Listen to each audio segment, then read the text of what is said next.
O Caleidoscópio está no ar com um bate-papo que envolve aqui o combate ao cigarro, narguilé, cachimbo, gente, combate ao fumo. De acordo com dados do IBGE, em parceria com o Instituto Nacional de Câncer, o INCA, 67% dos fumantes brasileiros começam a fumar regularmente com 18 anos ou menos. Quais os efeitos, então, do fumo na sua saúde? Como a publicidade, contribuiu para a conscientização e até redução do número de fumantes? Como que acontece o processo de dependência? E por que a dificuldade em parar de fumar? Tudo isso e muito mais no bate-papo aqui de hoje. Você pode participar com comentários pelo Twitter, Facebook ou telefone. Tô esperando, hein? Vamos seguir então com o que a gente deixou aqui, A pergunta que não quer calar. Como que as pessoas então continuam fumando? Foi a pergunta, que o Luiz deixou ali no ar.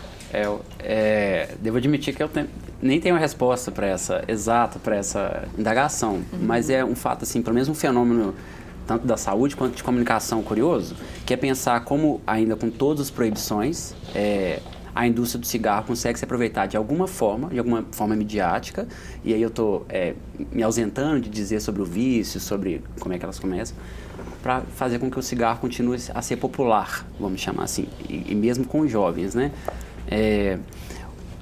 O uso da propaganda pelo cigarro é um assunto intricado e cheio de meandros, mas assim, se sabe que eles patrocinam parte da indústria cultural americana, por exemplo, ao ponto de poder influenciar até em roteiros, sabe? Por exemplo, se escolhe tal personagem, ele vai fumar. E aí, o que eu estava falando no começo, sobre a gente agrega valor, não é? Então, aquele personagem, todas as suas características, pode ser algo que eu me identifico, então eu posso ser um fumante.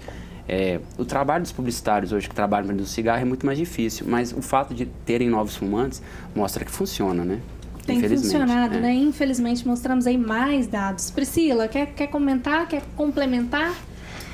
O Luiz tem falado uma coisa muito interessante, porque dos grupos de tabagismo tem uma questão de curiosidade, porque a experimentação muitas vezes começa até mesmo antes da adolescência. Ainda quando criança, ainda tinha aquela coisa assim, busca um maço de cigarro na padaria para mim. Aí a criança ia buscava, o que é isso que o pai tanto faz uso, então deve ser bom. E aí acaba experimentando de uma forma escondida. Na adolescência vem esse comportamento de pertencimento ao grupo, de saber o que vai fazer com o braço, ser homem, o homem do grupo, de se firmar mesmo uma posição dentro do grupo, e aí vem o uso de forma mais abusiva.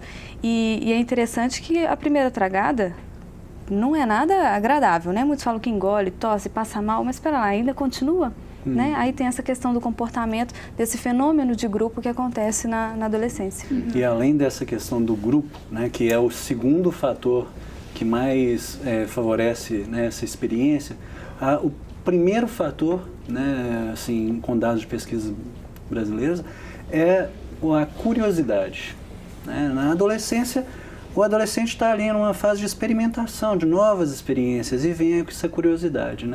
E a indústria do tabaco aproveita disso e colocava, acho que regulamentou ali justamente esses aditivos no cigarro. Então coloca açúcar, essências, licores de vários sabores, e que quando queimados vão fazer o cigarro ser mais prejudicial ainda para a saúde, mas vão causar um impacto.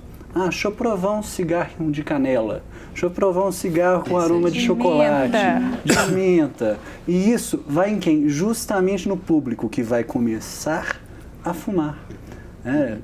O principal alvo dessas essências é o público jovem, porque justamente a primeira tragada ele não gostou. Mas e se o cigarro tiver um aroma disso, aroma daquilo? Nem parece que faz mal, O aroma de menta, chocolate, nem parece que faz mal, é algo, Isso mesmo. E ainda outras possibilidades também, Como eu citei o narguilé, Que o narguilé faz tão mal ou mais, Não é isso? Assim, causa uma dependência. O cigarro de palha também, que muitas vezes...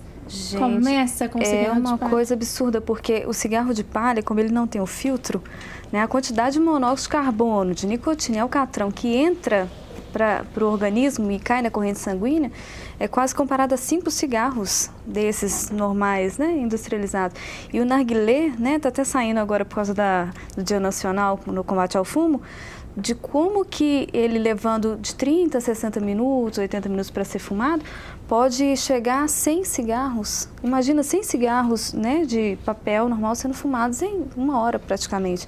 É muita coisa, é muita nicotina, é muito alcatrão, é muita substância que vai. Porque querendo ou não, é tabaco aromatizado que está ali no meio. É super curioso, né, isso que vocês estão dizendo, assim, eu trabalho no meio universitário, então eu reparo os meninos, eles têm as áreas de fumante e tudo mais. E como assim existe uma propaganda ostensiva contra, né, uma publicidade, perdão, ostensiva contra o hábito do fumante, o fumante ele é tratado como um pária, né, tanto é que você tem que sair para fumar e tudo mais. Então eu assim, consigo reparar os meninos fumando, e é justamente o que vocês estão falando, eles fumam cigarros de sabor, em sua maioria, olha como que é engraçado, né, na minha época todo mundo fumava esses cigarros normais, né, os cigarros de sabor e os de pária. Parece que não é que está se enganando, mas como se dissesse para ele mesmo que de alguma forma está protegido, né? Menos pelo substâncias chocolate, tóxicas. bem, né? Ou pela menta, né? O efeito, né? O efeito não é bem tão adocicado quanto... Isso. Se você pensar sobre esse ponto de vista da publicidade, né? Como é que você vai associar uma coisa tão ruim ao doce, né? Talvez a gente já esteja respondendo a pergunta que você abriu o bloco, né? Exatamente. E só fazendo uma ponta aqui, porque na verdade, quando você está fazendo uso do tabaco, você tem que pensar quantos produtos foram utilizados para tratar aquela folha, né? Para poder se transformar ali naquele produto que está sendo consumido. Então, falar assim, cigarro de palha eu estou mais protegido porque não tem tantas, são mais de 4.700 substâncias tóxicas no cigarro industrializado, né? Então, pensar que você está fumando cigarro de palha que não tem tantas substâncias tóxicas assim, pura ilusão. Porque a quantidade de substância em relação ao alcatrão, nicotina e monóxido de carbono é muito maior. E aí a gente tem também, né, Priscila, uma questão assim, os dados realmente apontam houve uma redução, né, por uma questão da publicidade, temos outros fatores também influenciando essa redução, mas ainda assim temos esse ingresso, né, no fumo de uma forma geral. Agora, também podemos pensar numa associação de as pessoas migrarem para outras drogas, assim, né? O cigarro associado à bebida, que também é algo... Sim, claro, e porque uma coisa vai virando um efeito em cadeia, né? Reação em cadeia, na verdade. Porque aí você tem o cigarro, você tem a nicotina, que é um estimulante, né? E fala assim, mas eu só fumo quando eu bebo. Aí você tem o álcool, que querendo ou não, vai causando uma redução da consciência. O senso crítico chega a zero, muitas pessoas, conforme o uso do álcool, né? E aí, com essa diminuição do senso crítico, uma nova substância que você diria não para ela, acaba entrando na jogada, né? Mas pensando a nicotina como um estimulante, pode chegar uma hora que o sujeito só com a nicotina do cigarro não vai conseguir como estimulante, vai precisar de uma outra substância. Então é não como se fosse todos. uma porta, né? Para facilitar o ingresso até para outras drogas. Mas a gente tem que pensar muito no sujeito, né? Para não colocar todo mundo num saco só, pensar muito no sujeito, na relação que ele está estabelecendo com aquela substância. E o que está por detrás disso. Existe, né? também a sensibilização cruzada.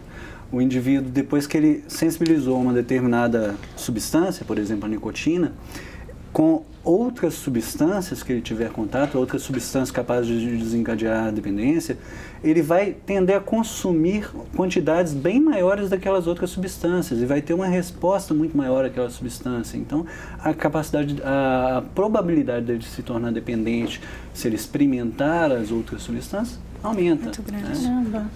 Vamos falar sobre uma outra questão, né, que é o câncer de boca, né, como a doutora bem colocou, assim, que é algo infelizmente comum, né, e como identificar?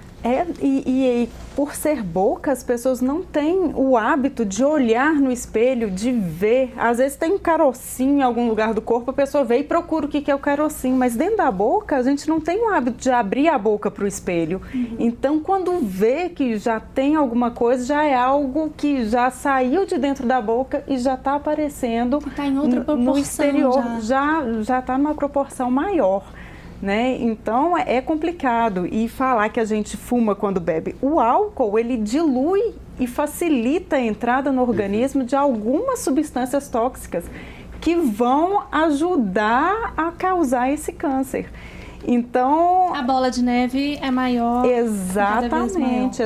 Então, pedir, quando a pessoa normalmente escovar o dente, olhar principalmente embaixo da língua, é onde mais aparece o câncer bucal, principalmente causado pelo cigarro, pelo tabaco.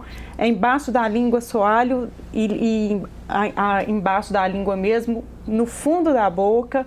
E o contato com o dentista, né? O dentista é um profissional apto a ver aquela lesão e encaminhar o paciente para um tratamento que deve ser feito. Quanto mais cedo, melhor. Isso todo mundo, Melhor a né? chance também, né, de cura e tudo mais. Beleza. Exatamente. Vamos então de mais música, né, gente? Pra daqui a pouco a gente seguir mais. Vamos lá, meninas? Bora?